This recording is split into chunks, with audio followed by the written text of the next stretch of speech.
if everybody else is still down, I might read a little bit more of the Woodland Dragon.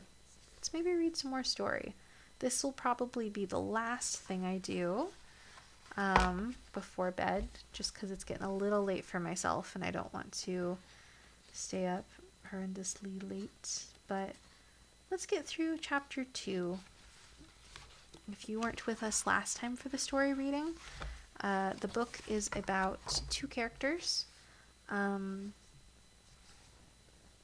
is their name? What are their names? Miss Tittles, the rabbit, and the rat named Frederick, and we don't know this guy yet.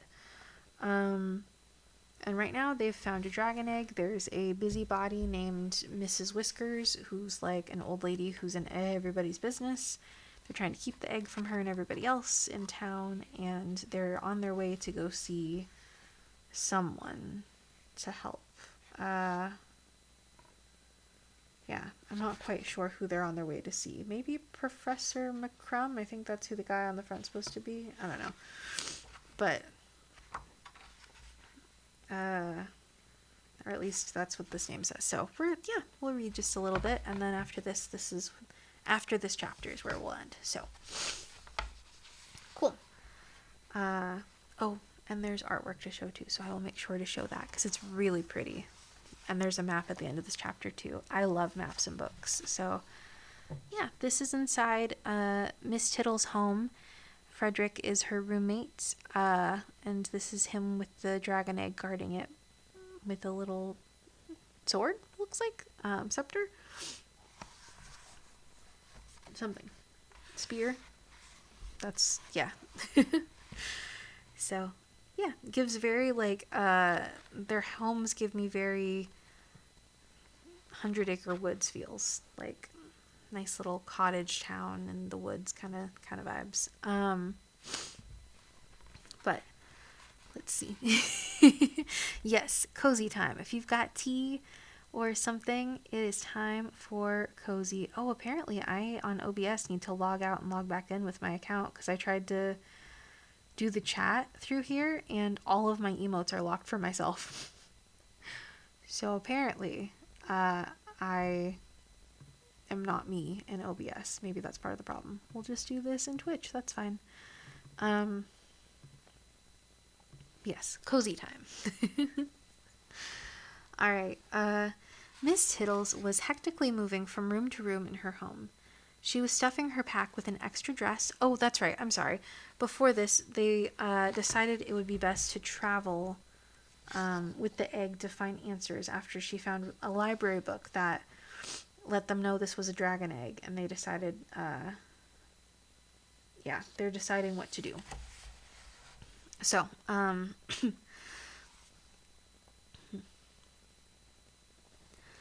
Miss Tittles was hectically moving from room to room in her home.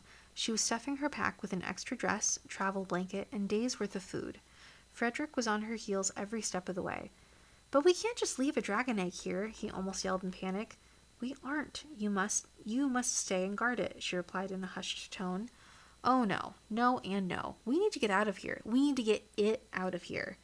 Again, his voice was raised louder than she liked. "We don't know where to go," she said while shushing him and continuing her hurried packing. "Oh.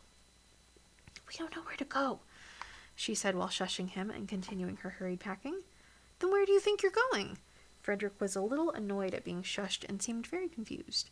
"We need to make a plan." "What we need is help. If we knew how to find Aveline, we would hand it straight to her. But as it is, I must go where I know we can get some answers. I will go to Crescent Hill." "That old crow, what is he going to do? Make a dragon egg disappear and we never saw it potion?" With a very stern look, Miss Tittles stopped and looked him in the eye. Ooh. Sorry, I react sometimes as I read. She was scared, and Frederick could see that now. He composed himself and gave a sigh of acceptance as he looked to the egg. "I will keep it safe," was all he said when he looked back to her. His trepidation subsided and determination took its place in his heart. He wanted her to know that she could count on him and she need not be worried.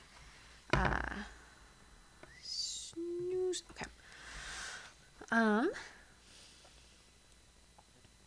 Miss Tittles did visibly relax, then taking a moment to look over her supplies with a calm mind.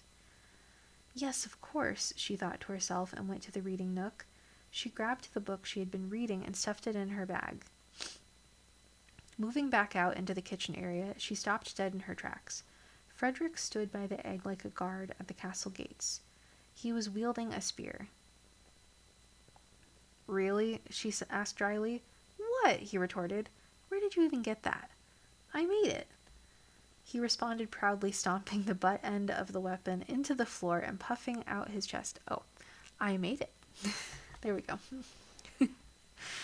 Shaking her head and trying not to roll her eyes, she grabbed her cloak and flung the pack on her shoulders.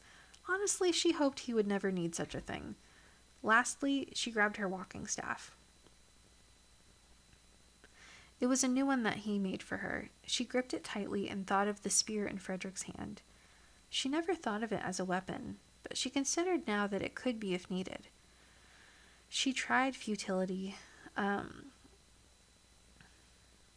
Futility? Yeah, she tried futility to shake that consideration.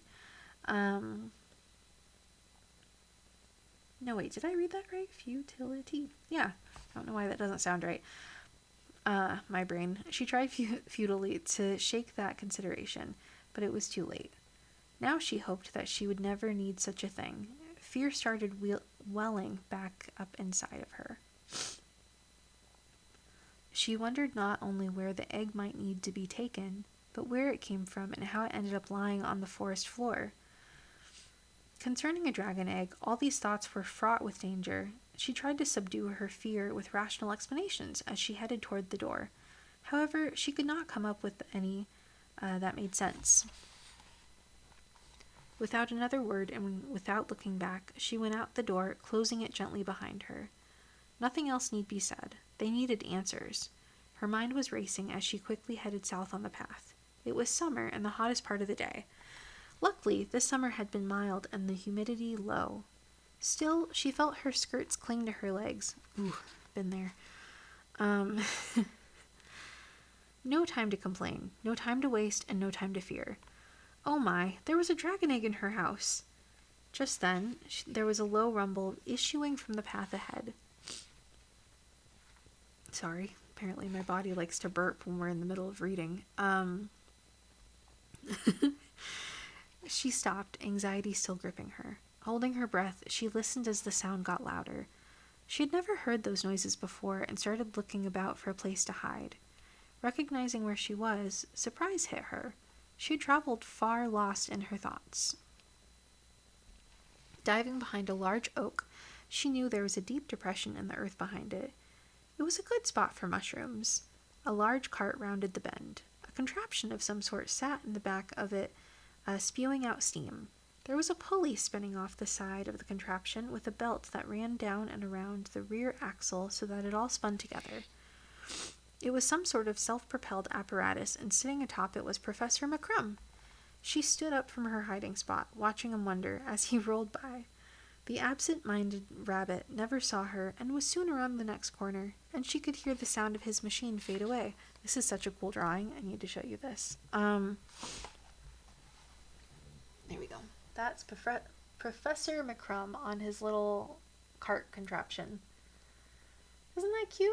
The little steampunk looking thing he made. I love it. 27, yeah, right page. Okay. Oops, I guess I can make that go away since I can't use it. Cool. Wishing he would have seen her, she sighed in resignation. She wasn't sure why, but Professor Oliver McCrum always made her feel safe. Oh. She knew she could have told him the whole story, and that he would probably have 1,000 possible solutions. There was no time for that, however, so she sighed to herself yet again and moved back down the path. She was surprised at how far she had traveled already this day, and more than a little worried. Had anyone seen her? She must learn to be more careful. Using this new sense of caution, she kept her wits about her, yet the rest of the day was uneventful.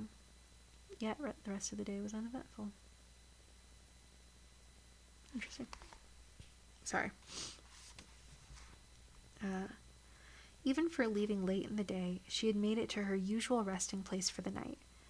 She used this spot every time she visited the lake ever since that day she saw a fairy here. Nestling up into a small cubby formed by roots, she ate little and forced herself to sleep so that she may get an early start. We cut back to Frederick. Frederick paced back and forth next to the egg, his spear still clutched in his hands. He wasn't sure why, but something was triggering his sense of caution. It wasn't the fact that there was a dragon egg sitting in the living room, or that Miss Tittles was, Miss Tittles? Yeah, have I been saying Miss Tuttles? It's Miss Tittles, my bad. Miss Tittles was being so secretive about it. It wasn't the fact that there was a dragon egg sitting in the living room, or that Miss Tittles was being so secretive about it. This started the second they found the thing. He couldn't help but feel that they were being watched. He wasn't wrong. If you weren't here before, we found a cat pirate and friends that are also after the egg. It seemed to get late fast, so he lit a few candles and made sure the fire was giving a gentle warmth to the egg. The blankets had slipped off it again, so he readjusted them. Giving it a fatherly pat, he said aloud, "Please don't hatch and eat me." He heard a noise from outside and rushed to the front window. Looking out, he saw nothing but the fading light and the moonflowers beaming along the fence. I love moonflowers. Realizing that someone may be able to see in, he quickly reached out and pulled the shutters closed. Then he went to every other window doing the same thing. Standing in the center of the room, where the kitchen transitioned to the living area, he looked about, satisfied that the windows were covered and that the low lighting was adequate. The blankets had come off the egg again. Frustrated, he covered it yet again and decided that it was time for him to get ready for bed as well. He went into his room and looked around. Nothing was disturbed. Baubles from his adventures were on the dresser or hung from wooden pegs on the wall. There was a picture of Miss Tittles and him holding a record-size morel they had found, hanging just above the wash basin in the corner. He went over to it and laughed. Wow, that thing is huge, and boy was it tasty, he thought. From there, he cleaned up and put on his robe and nightcap. He decided that sleeping on the couch might be the best, so he gathered up his blanket and pillow and moved back out into the living room. The blanket had come off the egg again. Frederick sat his things down and stepped over and covered it yet again. Giving it another gentle pat, he yawned. He hadn't eaten since breakfast, and the strawberry muffins on the table looked very inviting. Pouring himself a glass of milk and grabbing a saucer, he then returned to the table for his evening delight. He heard a faint sound then, as if something small had fallen or shifted. Pausing with a tasty muffin halfway to his mouth, he peered about the room. The blankets had come off the egg yet again. Interesting. Now Frederick was becoming suspicious. He went over to the egg and gave it a gentle shake. All seemed well, so he covered it. Looking about the home, every shadow became a hiding place. After several moments of careful searching and listening, he determined that his imagination was getting the best of him. Or there were mischievous sprites in the house. Frederick went back to the table and enjoyed his evening snack, but his eyes never left the egg. Now we cut back to Miss Tittles. In the fading light, a figure slipped from one hiding place to the next as he snuck up to the burrow of Miss Tittles. Oh, this isn't Miss Tittles. This is outside her house.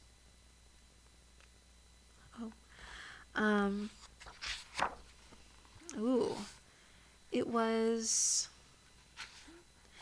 impossible for his friends to get so near the woodland dwellers' homes, but not for him. It was, however, a difficult task even for his experience. It seemed that when some forest folk went to sleep, others were just getting up.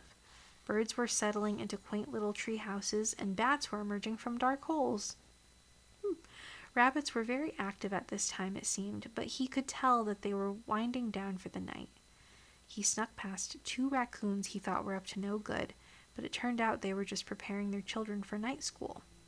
Oh my god, I love that. The scurvy rat could hardly believe these woodland whelps. Despite the dangers, he felt up to the challenge. And there he was, crawling down the back side of the fence that was around the garden. He waited patiently as the night grew dark and a shadow cast toward the home deepened. He slung along that very shadow, then knelt beneath the front window. Slowly, he stood until he could barely see in with one eye. In an instant, all he saw was another strong-looking rat with a spear standing near the fireplace, next to their egg. That rat, the same one from the woods that they had been following, suddenly spun towards the window and charged it. Oh, shit. He slumped back down amongst the shadows and sat frozen in fear. Had he been seen? Then the other rat reached out and pulled the shutters closed. How did the spear wielder know he was there? He was sure he made no sound, yet somehow that rat inside knew. At that very moment, the other rat became a more dangerous adversary. This wasn't going to be easy. He waited only a minute more and then decided to brave a peek into another window. He slowly, and with all his skill, snuck around the home to each window. All the shutters had been closed. An owl hooted, and not from very far away. He had had enough of risking his life for one evening and decided it was time to go. They wouldn't be retrieving their egg from this place. They would have to bide their time. That is the rat, one of the pirate cat's friends. There's a bird, a rat, and a pirate cat, and this is who has been following them in the forest. So I don't remember his name. I don't think he had a name, but this is him. Can't see what I'm doing. Yeah. Oh, fuck. Now you can't see what I'm doing. There we go. Now no one can see. Let us go back. Okay. So now we cut to the next part. To Miss Tittles. Miss Tittles awoke, and despite her urge to stay huddled against the morning chill, she arose. She found that the day's first light was barely beginning to peek through the forest canopy, and deep shadows from the night still remained.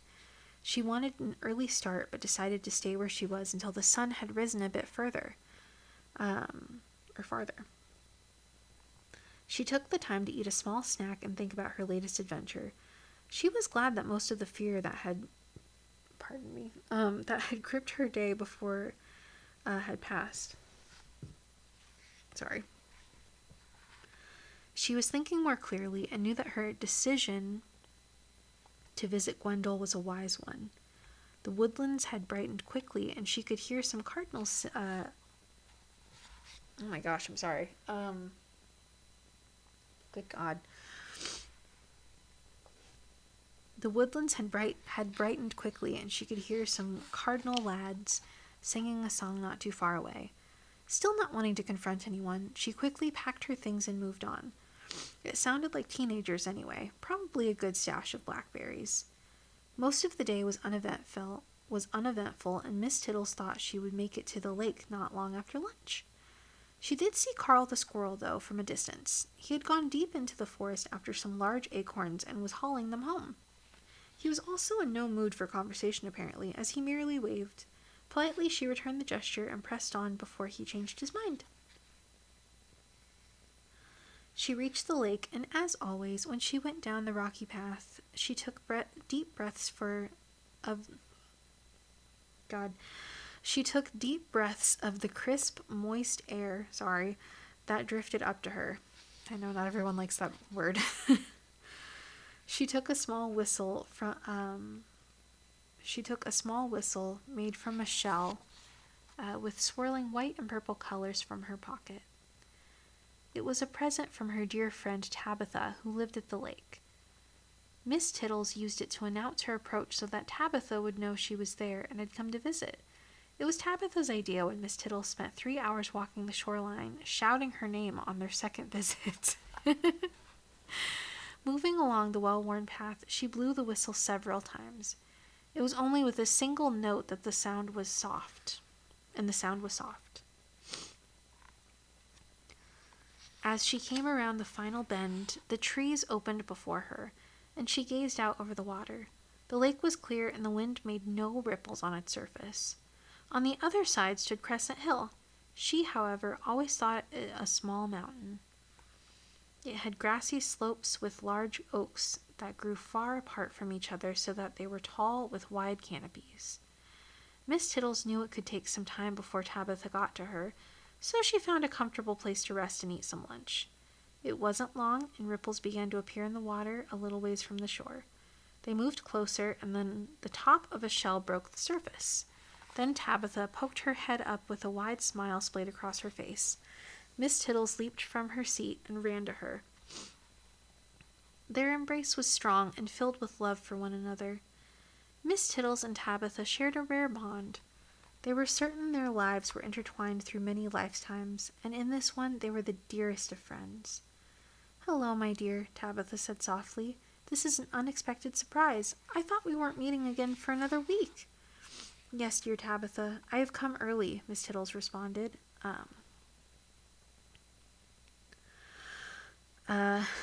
They were still hugging one another closely, and she continued, "Unfortunately, this is not a visit for us." Miss Tittles backed away then, and they looked for a moment into one another's eyes. Tabitha could tell immediately that Miss Tittles was very worried. She could also see that she held back tears. Worry for her friend began to fill her.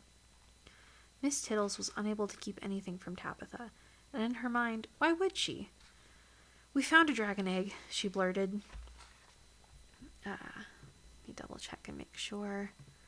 Oh, ads are in 2.5 minutes, and I'll pause when we get there. Tabitha's eyes went wide. Then she released a large breath of air that she hadn't realized she was holding in. She was unsure of what to say. Tabitha actually knew quite a bit about dragons, but they were all very far away. Most didn't even know that they still lived. Neither did Tabitha, for that matter, yet she believed they did. Now Miss Tittles has an egg? Where there is an egg, there is a mother. She decided to say, trying to follow Miss Tittles' line of thinking on what to do next. Miss Tittles recounted the events leading to Frederick and herself finding the egg. Then she told the tale of their research and trying to keep it a secret. The two talked at length, sharing ideas and thoughts on the matter. Tabitha agreed that, had the mother been present, someone would have noticed. They also determined that when the egg was found missing by the mother, she would have made herself known as any mother would. This meant that the mother was not near and did not know where her egg was. Miss Tittles had thought of this on her walk, yet it was refreshing to hear Tabitha's thoughts. However, this still left the question, where did it come from and how did it get here? After talking for some time, Tabitha agreed that the Crow of Crescent Hill may have some answers, or at least be able to point them in the right direction. Miss Tittles hopped on Tabitha's back, and they began the journey across the lake. Oh, I love that. Oh, so she's a big turtle. Got it. For reference, here is the picture. Or like a tortoise. Got it. Whoops, wrong side. That is Tabitha, Miss Tittle's friend. Let's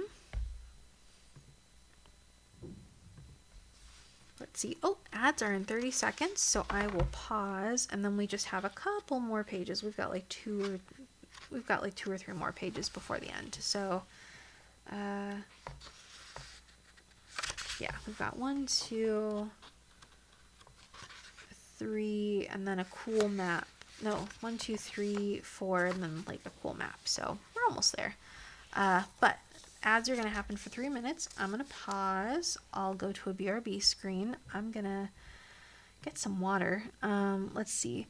I must sleep. Thank you for sharing your book. Thank you for hanging out. I appreciate it, Old Man Usa. Always happy to see you. me give you a hug. I can't ever tell if you guys can hear me once the ads start, but if you can hear me, I hope you have a wonderful rest of your night. And I'm so happy to see you, and hopefully I'll see you tomorrow night when I do arts and crafts. I don't know what I'm going to do yet, but I'll think of something. For everybody else, we just have a couple more pages left, so I'm going to put on my BRB screen, drink some water because my throat is desperately sore, and we will reconvene when ads end. So get up, stretch, do what you need to for a second, and then we'll finish the story. Oh my god, not you. And yeah, BRB.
Okay, if you were in ads, welcome back. Sorry about that. I was messing around with the overlay during break.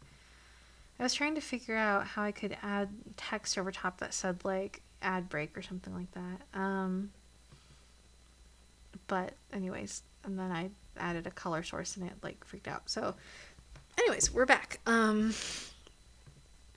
we've just got a couple more pages left on air. Almost said it like that. On our chapter book. So, yes. Miss Tittles hopped onto Tabitha's back and they began the journey across the lake. It didn't take long, but along the way, Tabitha shared a little of her knowledge of dragons. She told Miss Tittles that dragons were one of the first creatures.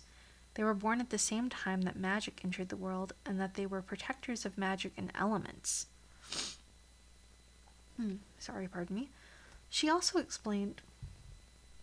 Oh, crap. Uh, she also explained that there was more than one type of dragon. We must have read the same book, mentioned Miss Tittles. Laughing together, Tabitha explained, stories of dragons have been passed down in my family for generations. Having reached the other side, they embraced once more. Tabitha promised that she would not go far. With that, Miss Tittles moved as quickly as she could up the hill, or small mountain, as she thought as she peered up the slopes. Now it was late in the day, so Miss Tittles was hopeful that he would be home. She moved through the spaces between the oaks until she saw the clearing ahead. The ground flattened here with trimmed green grass covering the area. It was a beautiful natural terrace, and at its center was a large dead tree. Looming above was the summit of Crescent Hill. It was barren, and the rocks were jagged, making it appear unclimbable. Miss Tittles moved to the tree. She had been here once before and knew the tree to be magical and very much alive. It was a short tree with few thick branches that stretched wide. Just above her at the lowest branch was a door built into the trunk. Oh no, I'm tripping over my words. Crud. In order to get there last time, Gwendol had made a ladder magically appear in the smooth trunk. She thought about calling out, but instead she put her hands to the tree. It was warm to the touch, and she could feel a tingling in her fingertips. The surface of the tree shimmered, then suddenly the ladder appeared. Ooh! Okay, cool. Alright, so she's climbing a tree to get up the Crescent Hill. Interesting. Yeah. Or the tree itself was magical and alive. Interesting. Well, that didn't happen last time, she thought to herself as she climbed up. She stepped out onto the wide branch just before the door and knocked. Oh, that's his house. Nice. Cool. Come in, she heard a call from inside. The voice sounded rushed, but not annoyed. She pushed open the door and again was amazed at the size of the chamber before her. She had to look twice to be sure her eyes were not tricking her, as the room was clearly larger than the tree from the outside. The room was in disarray with jars of honey, garlic, peppermint, and other flowers she did not recognize. The Crow of Crescent Hill was busily brewing some wonderful-smelling tea. Ooh. Gwendol, not meaning to ignore her, gave her a smile, but kept on working. Miss Tittles had turned out to be quite the herbalist thanks to Gwendol, so to see a flower she did not know intrigued her.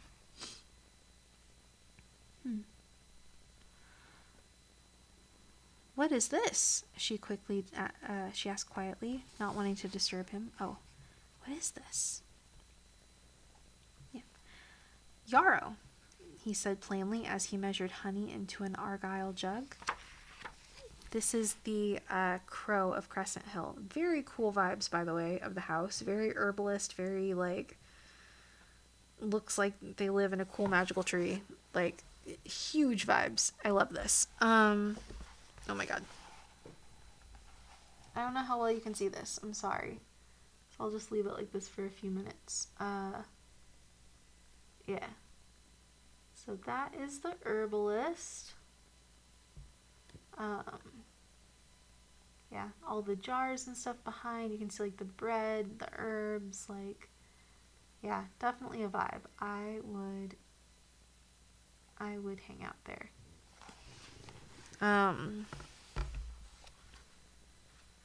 Okay, so next page.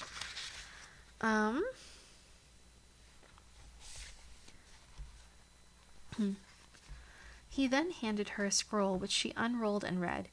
It had illustrations and full descriptions of usage on two plants, yarrow and elderflower. She was surprised to see the caution section when using the elderflower. She rolled the scroll back and went to set it down, but quickly spoke. "Keep it. I'm sorry to seem in such a hurry, but there is a cold outbreak in the Shepherd Hills. What brings you all this way?" Cool. That's nice. I found a dragon egg." The proclamation stopped him dead in his tracks. "How are you certain of this?" he said quickly as he set his work down. Miss Tittles slung her pack off and dug out the book she had brought with her. "It doesn't say exactly, but..." She flipped to the picture and pointed, then continued. "I have something in my living room that looks exactly like this." He looked to her skeptically, but said nothing for a moment. Then he went to the other side of the room and dug out a wooden scroll case from behind his comfy-looking nest. He pulled from it many papers and looked them over. Then, finding the one he wanted, he put the others away. Saying nothing, he walked over and handed it to her, then went back to work. Interesting. Oh, kitty. She watched him curiously, then turned her attention to the paper. It was a map. At the bottom was the lake and Crescent Hill. In the center were the woodlands, stretching to both sides of the paper, indicating that it was larger than Miss Tittles knew. Above this were several locations from left to right. In order it read, the Shepherd Hills, the Old Road, the Mirror Pond.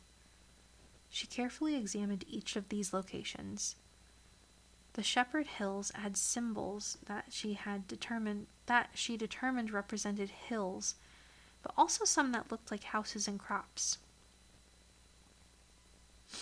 The Old Road was a simple line that wound like houses that... Oh my god, sorry. The Old Road was a simple line that wound from the woodlands up the page toward another small wooded area that was marked the Dark Forest.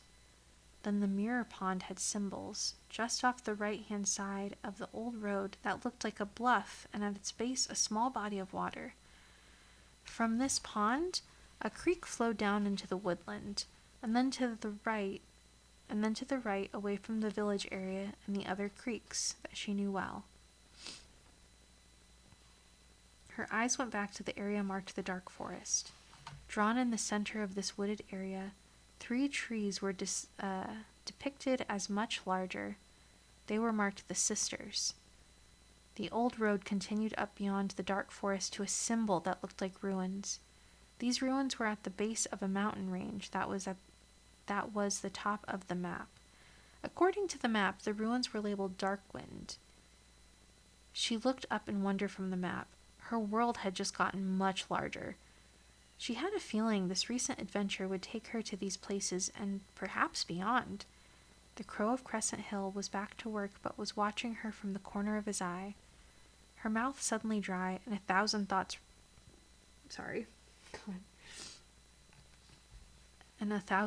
raced through her mind. All she could think to say at this point was, "Where do I go next?" Okay, so this is the cool little page that it ends on, with the little like flower and apothecary stuff and the bee and the compass. But we have a cool map, and it shows everything that it talked about. So she's down in Crescent Hill. Woodland Village is where she lives. And then, yeah. So, let's show you this cool ass map. Look at that. Look at that. So we have Darkwood at the top, the Dark Forest, Shepherd Hills, the Woodlands, Woodland Village, Crescent Hill at the bottom. Yeah, this is the cool map that she's looking at. Oh, and the old road in the middle. So, yeah, this is what we have to work with for a little bit. That's what our map is going to be like to go forward. And that was the end of chapter 2. So we're close to halfway through the book. It's only 7 chapters, so it won't take long to get through the book. But yeah, that is that.